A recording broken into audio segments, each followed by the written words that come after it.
What's up everybody, I'm Kirk, welcome back to the channel. This last week, Valve kicked off the February installment of Steam Next Fest 2022. If you're unfamiliar with Next Fest, it's a week-long event, held multiple times throughout the year, in which indie developers far and wide share demos for their upcoming games. Hundreds upon hundreds of demos flood onto Steam, representing just about every genre you can imagine. RPGs, puzzle games, survival horror, and you best believe, first-person shooters. This last week, I dived into every Next Fest FPS demo my caffeine-addled brain could take, and for this video, I'll be presenting the titles that made the biggest impression on me. Games that I'm excited for, and I think you should be excited for too. But before we start drooling over this first-person splendor, if you're new here and you're digging what you're seeing, please be sure to like and subscribe to help support this channel. Alrighty, let's get a demo in.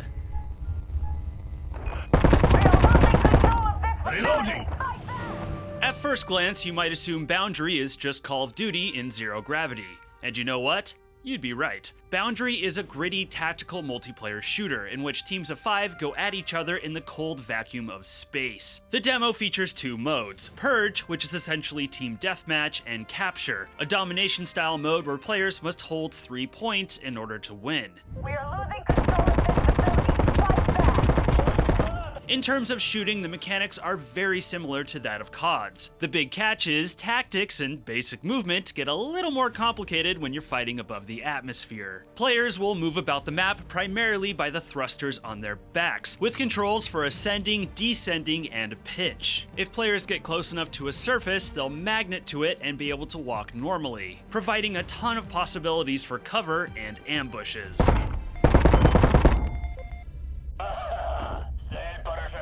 This makes for combat where danger is literally all around you, and with the absence of sound, players are going to have to pay attention to bullet trails and their teammates in order to locate enemies. We lost Bravo! We're taking Bravo!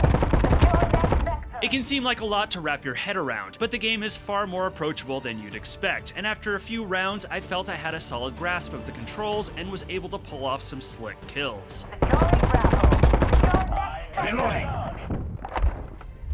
I would say for those that are growing weary of Warzone and need something to spice it up, this could do the trick. Plus, military operations far above the earth does spark one's imagination. Boundary doesn't have a release date yet, but it is aiming for a 2022 release, so hopefully we won't have to wait too long to fight amongst the stars. We're taking Uncle Bravo! Sergey will teach you some real Russian tactics! As we guide our bodies and our higher star selves into the light of the system.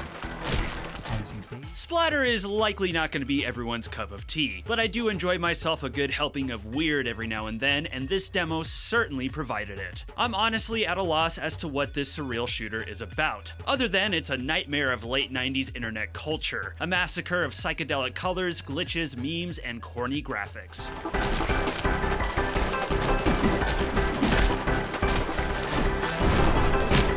The actual game itself, though, is far easier to wrap your head around. Splatter is a simple wave-based shooter. Wipe out the waves of skinny, technicolored men and collect a bizarre array of weaponry. Get through enough waves to move on to the next section. It's batshit crazy, a little frightening, but a lot of fun. Kind of like watching Adult Swim after midnight. This session will be preparation for the coming ascension, when you bring your physical body to join with a higher realm, the realm of pure semblance. If you like surreal, abstract, and outright disturbing stuff in your games, Splatter might make for a fun trip. Although I can't promise this game isn't secretly trying to brainwash you into a cult. Splatter is currently slated for release on September 1st, 2022.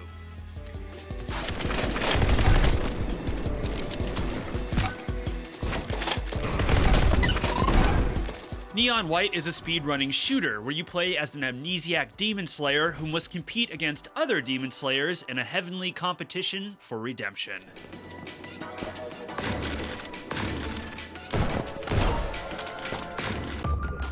The goal is to get through each course as fast as you can, splatting all the demons along the way and using whatever parkour slickness is at your disposal.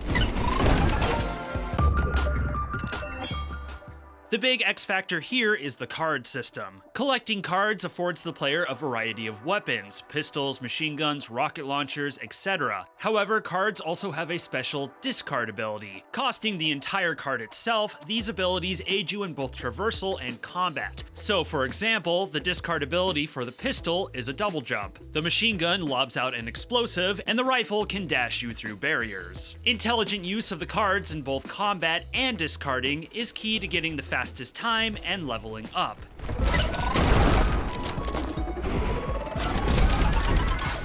This is a very unique shooter, and after this demo, I can safely say I'm hooked. The speed and movement is very satisfying, and the card system so far is intuitive and a lot of fun.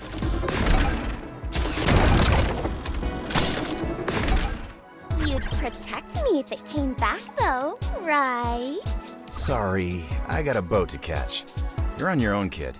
Complementing the main gameplay is visual novel-style story sequences featuring over-the-top anime characters. I'll be honest, visual novels aren't really my thing, and I admit I got a little impatient with the amount of dialogue featured in this demo, but only because I was eager to get back to the angelic speedrunning. Neon White doesn't have a release date yet, but is targeting release for 2022 on both PC and Nintendo Switch. Not bad for a dead guy, huh?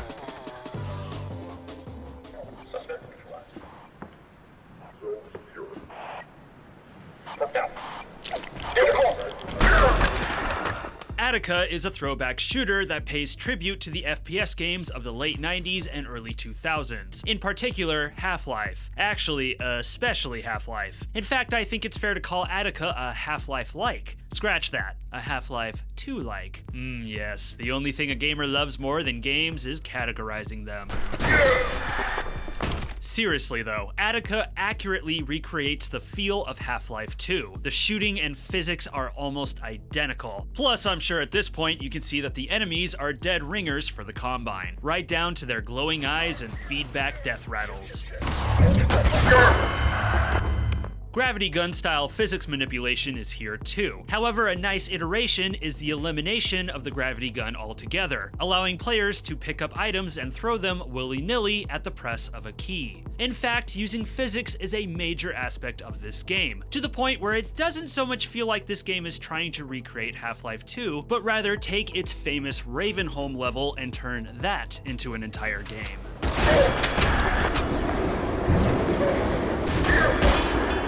Overall, the reason I'm featuring ADACA is that the demo is just plain good. It was fun, polished, had good challenge, and I found the colorful, low-poly art style to be charming. With the glut of throwback shooters flooding into the market, ADACA has a shot at sticking out and making a real impression on people. And with yet another year passing without so much as a peep about a certain long-awaited threequel, this title could prove to be a decent substitute. ADACA doesn't have a release date yet, but I guarantee we'll be playing it before Half-Life 3 comes out.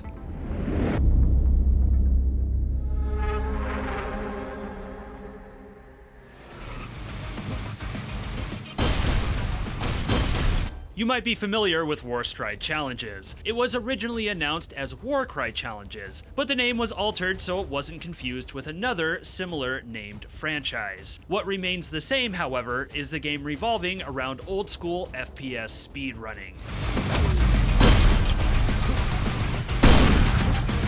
The challenge of Warstride is to kill all the enemies and get to the end as fast as you can. To do this, you must use classic speedrunning techniques like bunny hopping, along with abilities like sliding and bullet time. It's been described by its developer as Super Meat Boy meets Doom Eternal, and I'd say that's an accurate descriptor. This game is looking to be hard as balls, and there is no retry, only improve, improve, improve, improve. I'm pretty familiar with Warstride. The publisher was kind enough to shoot me a demo key some months back, and I enjoyed my time with it. This demo here is largely the same to the one I played, but has a lot more polish. Nothing wrong with that. What's here is working, and so far is very addictive. Warstride is slated to hit early access sometime in 2022, so we best start carving up now.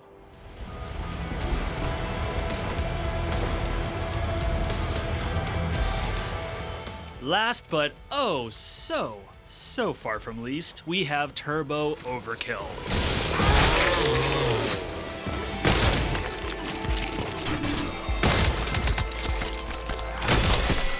Turbo Overkill is a blood-splattered movement shooter that's one part Ghost Runner, another part Doom. Or one part Mirror's Edge, another part Quake. Whatever parkour FPS game combination metaphor tickles your pickle. This is one of those games that feels specially tailored to me. I mean, you got the retro aesthetics, a neon-drenched cyberpunk setting, lots of irreverent silliness, and boom shoot sensibilities, like cigars, big guns, and having a chainsaw for a leg. Turbo Overkill's demo does a beautiful job demonstrating its competency for carnage. Combat already feels tight and fierce, and the weapons, along with their alternate fire modes, are tons of fun to play around with. I'm also happy to say the movement mechanics feel spot on. Wall running was easy as pie to pull off, and dashing felt second nature. And levels are massive, giving you lots of freedom to move about. But the big topic of conversation here is the sliding mechanic. Chainsaw sliding. Don't think of this as sliding with a chainsaw hooked to your leg, but rather the chainsaw itself acting as the motor that pulls you along, as if you were a motor-powered death sled. Yeah.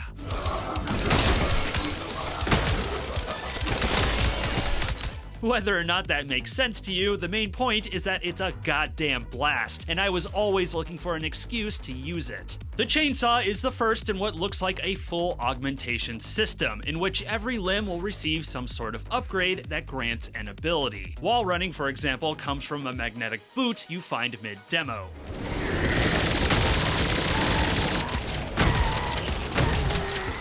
Sadly, like so many upcoming retro-style shooters, Turbo Overkill doesn't have a release date other than soon. Trademarked. However, judging by the polish of this demo, I'm guessing we won't have to wait too long for it. Knock on wood.